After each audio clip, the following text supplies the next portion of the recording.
আজ আমরা literature review যে বিভিন্ন সোর্সগুলো রয়েছে সেই সোর্সগুলো সম্পর্কে পড়বো। তো নার্সিং রিসার্চের একটা ইম্পর্টেন্ট টপিক হচ্ছে কি লিটারেচার রিভিউ।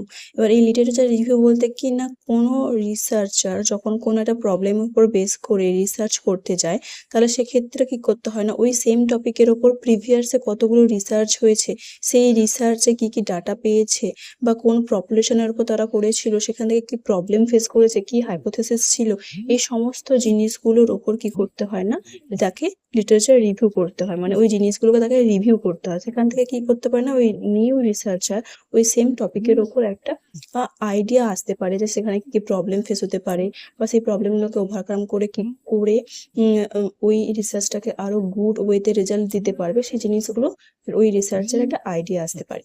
তো সেক্ষেত্রে সোর্স কি না, মেনলি লিটারেচার রিভিউর দুটো সোর্স হয়, একটা হচ্ছে প্রাইমারি সোর্স আর একটা হচ্ছে সেকেন্ডারি সোর্স। প্রাইমারি সোর্স মানে কি, প্রাইমারি সোর্স বলতে যে রিসার্চার বা যে রিসার্চটা কন্ডাক্ট করেছে সে যখন ওই রিসার্চ ফাইন্ডিংসগুলোকে বা রিসার্চটাকে রিটেন করছে, তখন তাকে বলা হচ্ছে প্রাইমারি সোর্স। আর সেকেন্ডারি সোর্স মানে কি, যে রিসার্চার বা যে রিসার্চটাকে কন্ডাক্ট করেছে সে বাদে যখন অন্য কেউ আদার্স পার্সন যখন ওই রিসার্চ ফাইন্ডিংসগুলোকে লিখছে বা রিসার্চটাকে রাইট করছে, তখন তাকে বলা হচ্ছে সেকেন্ডারি সোর্স।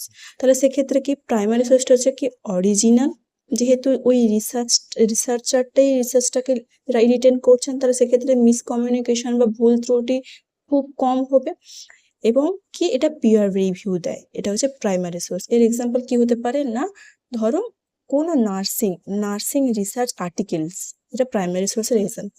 সেকেন্ডারি সোর্স কি, সেকেন্ডারি সোর্স মানে কি, সেকেন্ডারি সোর্স যেহেতু আদার্স পার্সন রিটার্ন করছে, এটার অরিজিনালটা অনেকটা কম হওয়ার কারণে মিসকমিউনিকেশন বা ভুল ত্রুটি এর মধ্যে আসতে পারে। এবং এই সেকেন্ডারি সোর্সের মধ্যে কি থাকে না, ওই সেম টপিকের ওপর আদার রিসার্চের যে রিসার্চ স্টাডিগুলো করেছে তার বিভিন্ন যে কমেন্ট বা বিভিন্ন যে সামারিগুলো, সেগুলো এই সেকেন্ডারি সোর্সের আন্ডারে যুক্ত করা হয়। সেক্ষেত্রে কোনো রিসার্চ যখন ওই সেম কোনো টপিকের ওপর এটা যে রিভিউ করতে যায়, তার ফার্স্ট প্রায়োরিটি কি হবে না, প্রাইমারি সোর্স, যেহেতু এটা অরিজিনাল। দেন কি হবে না, সেকেন্ডারি সোর্স। কোনো কারণে যদি প্রাইমারি সোর্সটা কোনো টপিকের উপর অ্যাভেলেবেল না থাকে, তখন সে সেকেন্ডারি সোর্সের দিকে যেতে পারে, বা কোনো কারণে যদি তার আদার্স কোনো রিসার্চারের ওই কমেন্ট বা সামারি পড়তে চায়, তাহলে থেকে না সেকেন্ডারি সোর্সের দিকে যেতে পারে। এবার এই সেকেন্ডারি সোর্সও কি না দুটো ভাগে বিভক্ত, একটা হচ্ছে ইলেকট্রনিক সোর্স আর একটা হচ্ছে প্রিন্টেড সোর্স। ইলেকট্রনিক সোর্স মানে কি, যেগুলো আমরা ইলেকট্রনিক ডিভাইস থেকে দেখি, মানে কোনো রিসার্চার রিভিউ করছি ইলেকট্রনিক ডিভাইসের মাধ্যমে, মানে যেমন ফোন, কম্পিউটার, এগুলো ইউজ করে, সেগুলো হচ্ছে ইলেকট্রনিক সোর্স। যেমন কি বিভিন্ন লিঙ্ক হতে পারে, অনলাইন জার্নাল হতে পারে, এইগুলো লিঙ্কের মধ্যে কি নেটলাইন হতে পারে, পাবমেড হতে পারে, এইগুলো ঠিক আছে। আর প্রিন্টেড সোর্স মানে কি, যেগুলো প্রিন্ট আউট করে বার করানো হয়, সেগুলো হচ্ছে কি প্রিন্টেড সোর্স।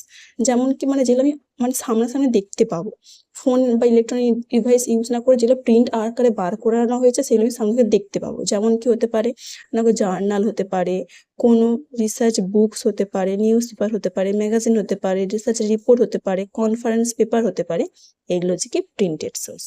ঠিক আছে, বোঝা গেছে এটা রিভিউ সোর্সেস গুলো।